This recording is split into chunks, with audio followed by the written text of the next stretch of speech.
안녕하세요. 이번에는 이제 2021년 7급 세무직 학생들 시험이네요. 이제 9급에서 7급으로 한 단계 올라갔어요. 이제 7급 문제는 지문이 좀 길어요. 근데 우리 중개사 시험도 지문이 좀 길어요.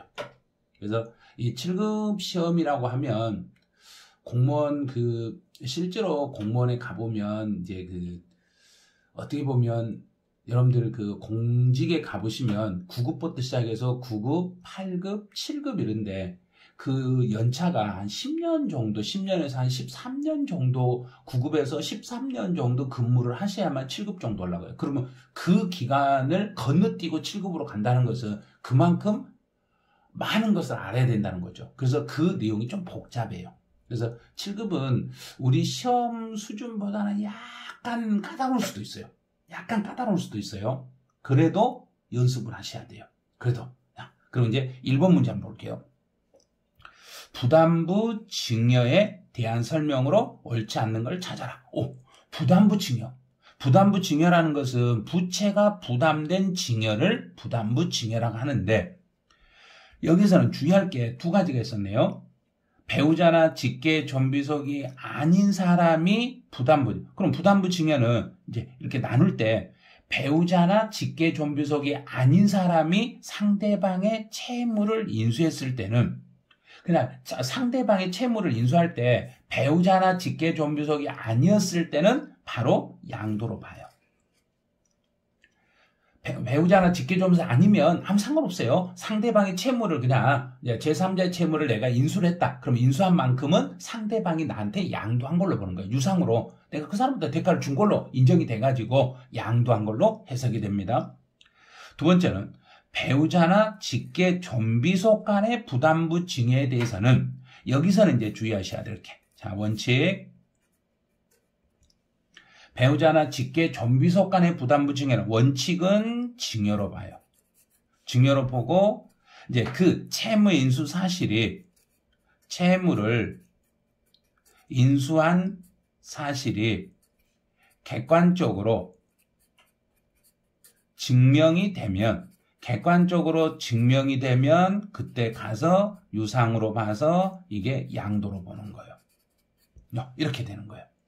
그래서 배우자나 직계 존비속 간의 부담부 증여의 경우에 인수되는 채무가 국가나 지방자치단체 채무네요. 국가 및 지방자치단체에 대한 채무면 국가의 채무면 확실하게 입증이 됐잖아요. 객관적으로 증명이 됐으니까 이 경우는 수증자에게 인수되지 않는 것으로 추정하는 것이 아니라 국가의 채무이기 때문에 이거는 유상 이전으로 인정이 돼서 이런 경우는 양도한 걸로 해석합니다. 그 정답은 2번이네요.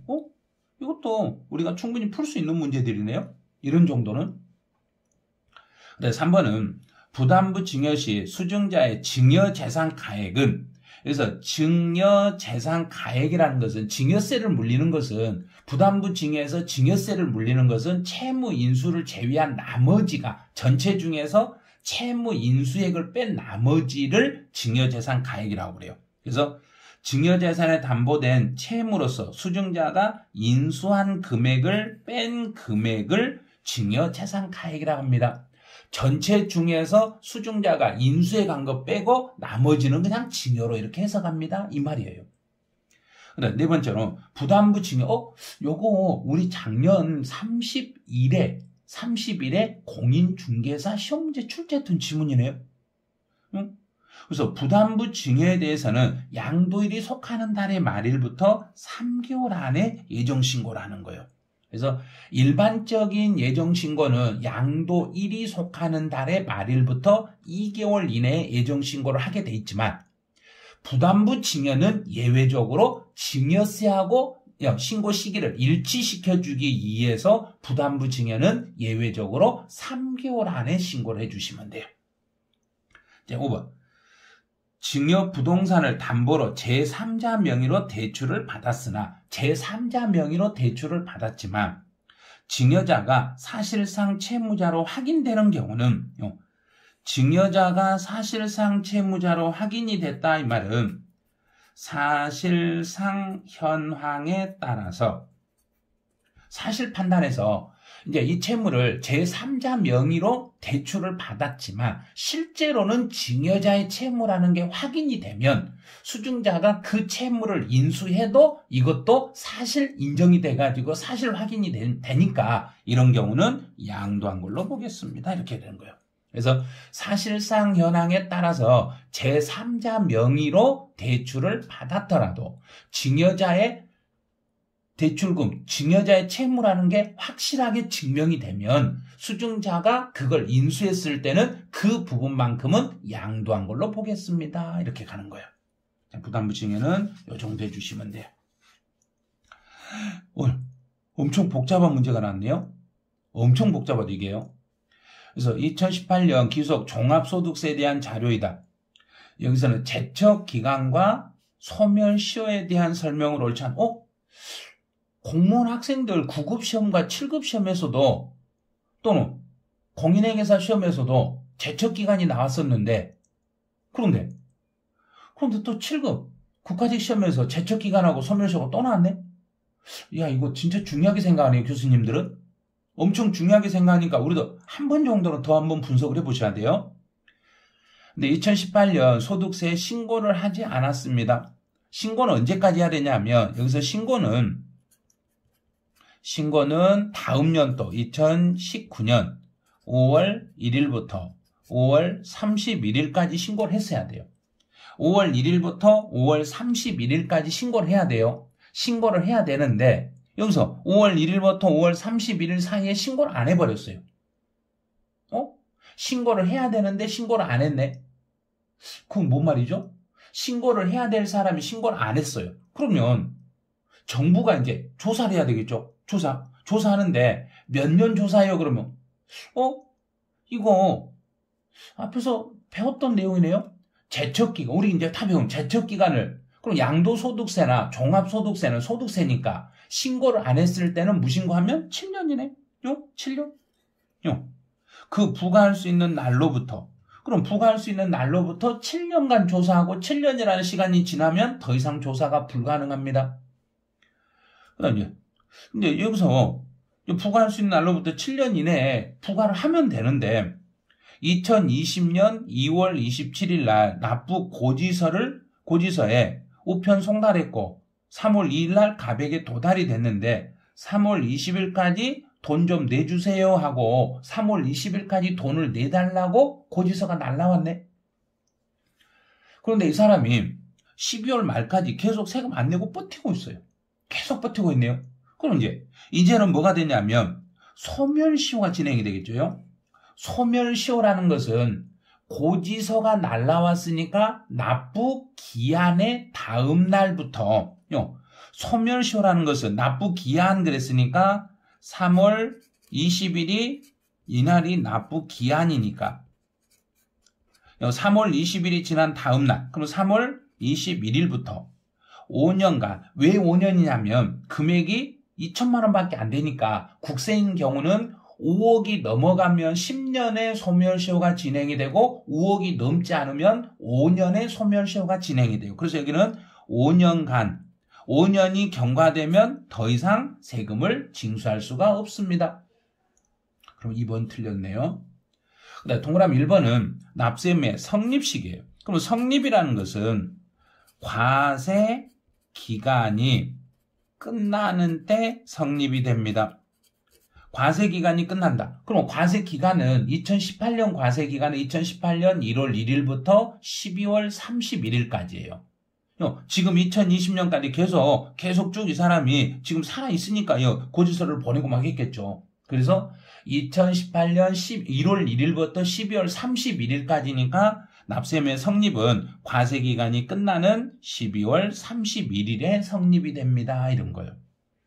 근데 동그라미 3번은 이제 제척 기간의 기산일은, 제척 기간의 기산일이라는 것은 신고 기한의 다음 날부터, 여기서부터 조사를 시작합니다. 그런데 신고 기한은 신고 기한은 2019년 5월 1일부터 5월 31일, 5월 31일, 이게 이제 신고 기한이죠. 5월 31일이 지난 다음 날이니까 2019년 6월 1일, 여기서부터 무신고니까 7년 동안 정부가 조사를 하겠습니다. 근데 5번은 납부 고지서네요. 세금 고지서. 세금 고지서는 정부가 나에게 고지서를 보내면은 그 고지서는 중단시키는 효력이 있어요. 납세 고지나 독촉이나 채고나 압류나 교부 청구는 중단의 효력이 있으니까 중단이 되면 납부 기한이 새 고지서를 보내서 그 기한이 지나면 거기서부터 새롭게 다시 시작합니다. 이렇게 가면 돼요. 그래서 이번은 어렵게만 보였지 사실은 어려운 문제가 아니에요. 그래서 제척 기간하고 소멸시효 같은 경우는 한 번 정도 이렇게 정리를 좀 해보신 게 좋아요.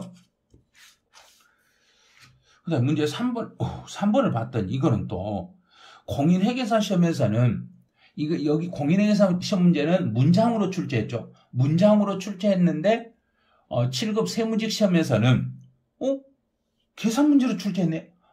똑같은 내용인데 계산 문제로 이렇게 변형해서 출제가 된 거예요. 그럼 계산 문제로 출제해도 그렇게 복잡하진 않아요. 순서만 정하시면 돼요. 자, 순서를 정해 볼게요.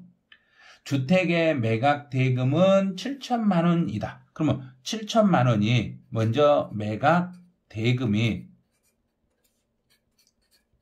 7천만 원 있어요. 그럼 이 7천만 원 중에서 제일 먼저 이제 가져가는 게 파산 절차의 등비용 1순위죠. 0순위. 그럼 파산 절차는 이제 네모 박스에서 파산 절차를 찾아. 없죠. 그 다음에 이제 가는 게 강제징수비예요. 강제징수비가 요게 체납처분비라고 그랬죠. 그럼 강제징수비 700만 원을 나눠줬어요. 700을 나눠주면 이제 6,300만 원 남았네요. 6,300 남았어요.